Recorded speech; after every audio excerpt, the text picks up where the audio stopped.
राजा वीरेंद्र का राज्य वीरपुर अपनी समृद्धि और शांति के लिए मशहूर था। राजा न्यायप्रिय और दयालु थे, लेकिन उनके चेहरे पर हमेशा एक उदासी छाई रहती थी। उनकी पत्नी रानी मृणालिनी कई साल पहले रहस्यमय तरीके से गायब हो गई थी। ये घटना राजा के दिल पर एक गहरा जख्म बना गई थी। महाराज, आज फिर आपने खाना नहीं खाया?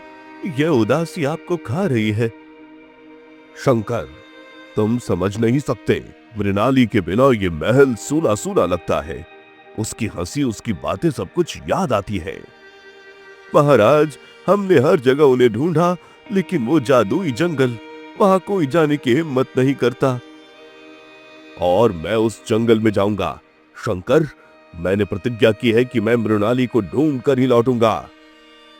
रानी मृणालिनी सिर्फ राजा की पत्नी ही नहीं थी, बल्कि उनकी सबसे बड़ी सहारा भी थीं। वे बहुत ही समझदार और दयालु थीं और पूरे राज्य में उनकी प्रशंसा होती थी। लेकिन एक रात अचानक वे गायब हो गईं। उनके कमरे में सिर्फ एक टूटा हुआ आईना और एक अजीब सी खुशबू बची थी। महाराज, उस रात हमने कुछ भी अजीब नहीं देखा, लेकिन रानी का कमरा, वहाँ एक अजीब रोशनी थी। तुम सब नकारा हो। मेरी रानी को कौन ले आएगा? कौन है वो जिसने मेरे सुख को छीन लिया?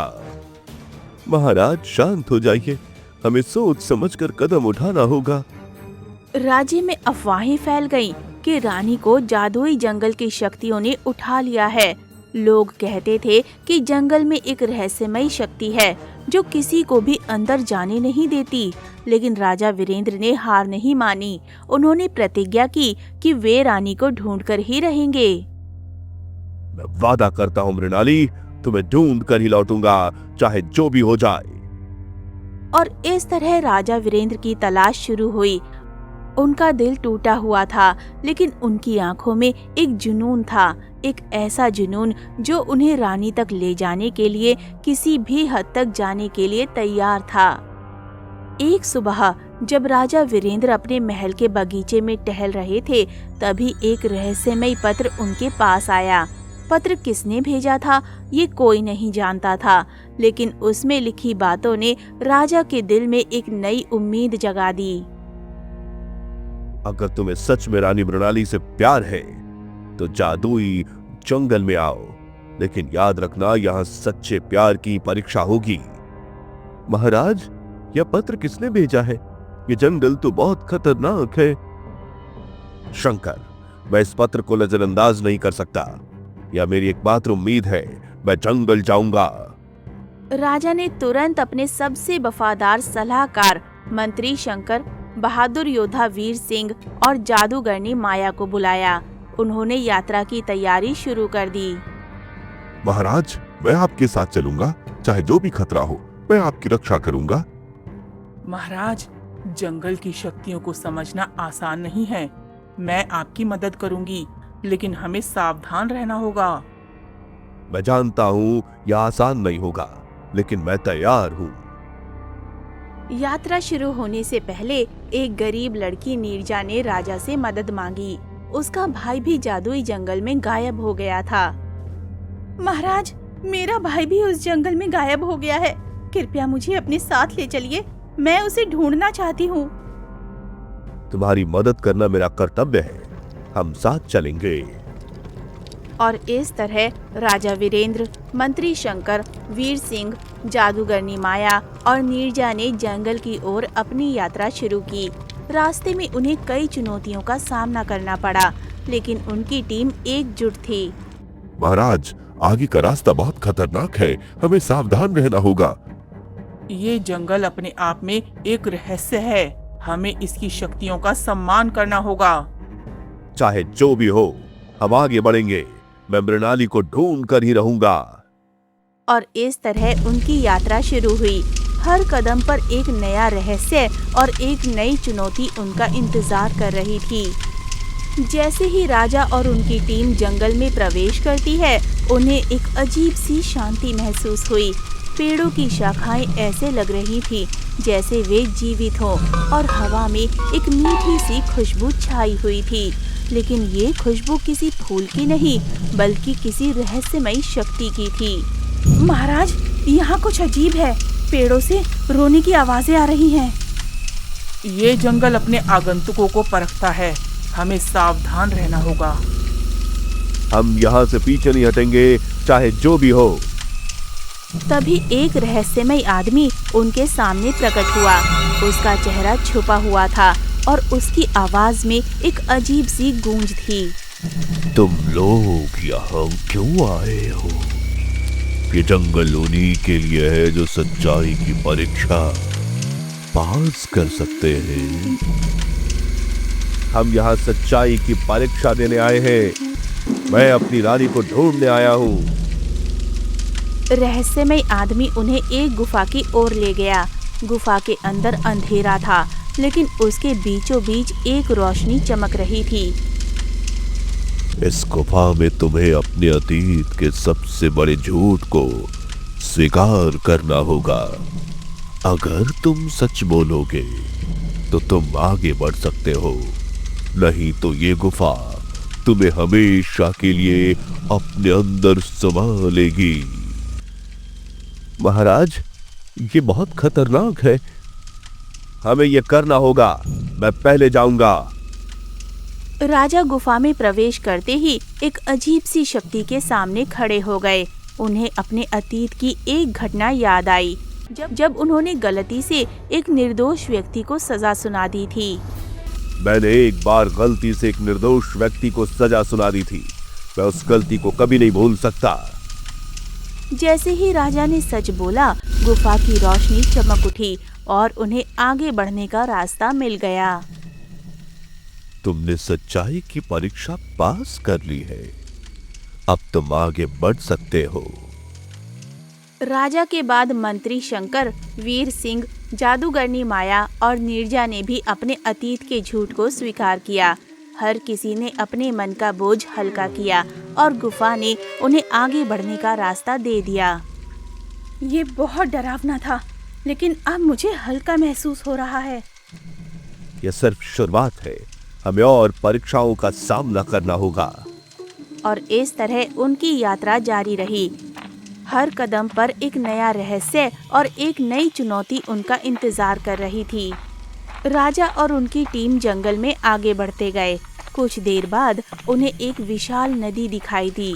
नदी का पानी इतना तेज था कि उसे पार करना असंभव लग रहा था। वहाँ एक छोटी सी नाव खड़ी थी, लेकिन उसमें सिर्फ 2 लोगों के बैठने की ही जगह थी। महाराज, ये नदी बहुत खतरनाक है। नाव में सिर्फ 2 लोग ही बैठ सकते हैं। ये दूसरी परीक्षा है, बलिदान की परीक्षा। हम सबको पार जाना है। हमें कोई रास्ता ढूंढना होगा। तभी नीरजा आगे बढ़ी। उसके चेहरे पर एक अजीब सी शांति थी। महाराज, मैं यहाँ पीछे रहूंगी, आप सब आगे बढ़िए। नीरजा, तुम ऐसा नहीं कर सकती। ये बहुत खतरनाक है। महाराज, मेरा भाई भी इसी जंगल में है। अगर मैं यहाँ रहकर आपकी मदद कर सकती हूँ तो ये मेरे लिए गर्व की बात होगी। राजा और उनके साथियों ने नीरजा के बलिदान को स्वीकार किया। वे नाव में बैठकर नदी पार करने लगे। जैसे ही वे दूसरे किनारे पर पहुँचे, नदी का पानी सूख गया और वहाँ पर एक पुल बन गया। ये कैसे हुआ? ये नीरजा के बलिदान का परिणाम है। उसने अपनी इच्छा से पीछे रहकर हम सबको बचाया है। नीरजा का बलिदान हमें यह सिखाता है कि सच्चा प्यार और सच्ची मित्रता बलिदान से ही पहचानी जाती है। राजा और उनके साथियों ने नीरजा के बलिदान को याद किया और आगे बढ़ने का संकल्प लिया। उन्हें एहसास हुआ कि ये यात्रा सिर्फ रानी मृणालिनी को ढूंढने के लिए नहीं है, बल्कि खुद को परखने के लिए भी है। महाराज, हमें नीरजा के बलिदान को व्यर्थ नहीं जाने देना चाहिए। हमें आगे बढ़ना होगा। हाँ, हमें आगे बढ़ना ही होगा। नीरजा का बलिदान हमें यह सिखाता है कि सच्चा प्यार और सच्ची मित्रता बलिदान से ही पहचानी जाती है। और इस तरह उनकी यात्रा जारी रही। हर कदम पर एक नया रहस्य और एक नई चुनौती उनका इंतजार कर रही थी। राजा और उनकी टीम जंगल के अंतिम हिस्से में पहुंचे। जहाँ एक विशाल दरवाजा था। दरवाजे के पीछे एक कमरा था जहाँ 2 महिलाएं खड़ी हुई थीं। एक रानी मृणालिनी की तरह दिख रही थी और दूसरी एक साधारण महिला। यह तीसरी और आखिरी परीक्षा है। तुम्हें सही चुनाव करना होगा। अगर तुम गलत चुनोगे तो तुम्हें हमेशा के लिए यहीं रहना पड़ेगा। ये क्या मजाक है? मैं अपनी रानी को कैसे पहचानूं? महाराज, अपने दिल की सुनिए। सच्चा प्यार दिखावे से नहीं बल्कि दिल से पहचाना जाता है। राजा ने दोनों महिलाओं को गहराई से देखा। एक महिला रानी मृणालिनी की तरह दिख रही थी, लेकिन उसकी आंखों में वो चमक नहीं थी जो राजा को याद थी। दूसरी महिला साधारण थी, लेकिन उसकी आंखों में एक अजीब सी ममता थी। मैं इस साधारण महिला को चुनता हूं। तुमने सही चुनाव किया। जैसे ही राजा ने साधारण महिला को चुना, रहस्यमयी आदमी ने अपना चेहरा खोला। वो रानी मृणालिनी थी। वीरेंद्र, तुमने मेरी सुंदरता के बजाय मेरे दिल को चुना। यही सच्चा प्यार है। मृणाली, तुम हो। मैं तुम्हें ढूंढते ढूंढते थक गया था। रानी मृणालिनी ने बताया कि ये सब एक जादू था जो उन्होंने राजा के प्यार की परीक्षा लेने के लिए किया था। मैं जानना चाहती थी कि क्या तुम मुझसे सच्चा प्यार करते हो। तुमने मेरी सुंदरता के बजाय मेरे दिल को चुना और यही सच्चा प्यार है। मृणाली, तुम मेरी जिंदगी हो। मैं तुम्हारे बिना कुछ भी नहीं हूँ। राजा और रानी का मिलन हुआ और उनकी टीम ने खुशी से जश्न मनाया। महाराज, हमने ये कर दिखाया कि हमारी जीत है। ये सिर्फ जीत नहीं है, ये सच्चे प्यार की जीत है।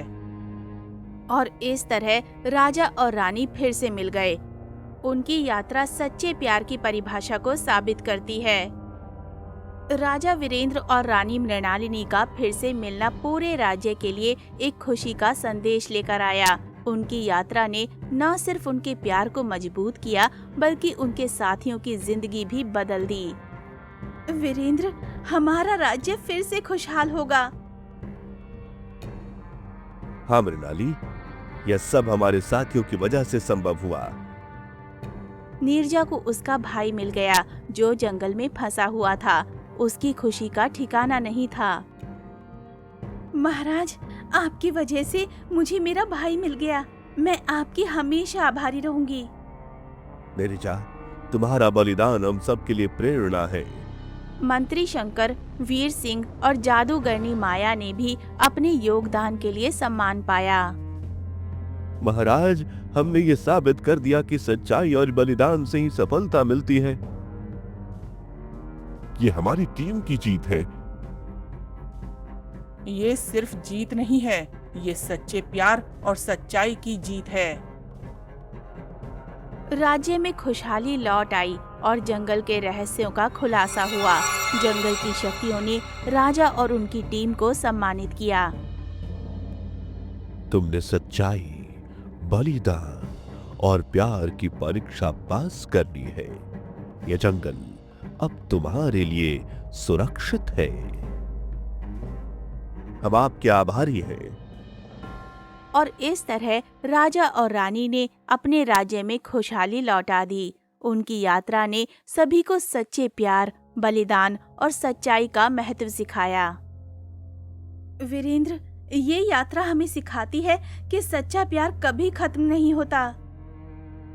हाँ मृणाली, सच्चा प्यार हमें जीवन की हर चुनौतियों से लड़ने के लिए ताकत देता है। और इस तरह राजा और रानी ने अपने राज्य में खुशहाली लौटा दी। उनकी यात्रा ने सभी को सच्चे प्यार, बलिदान और सच्चाई का महत्व सिखाया।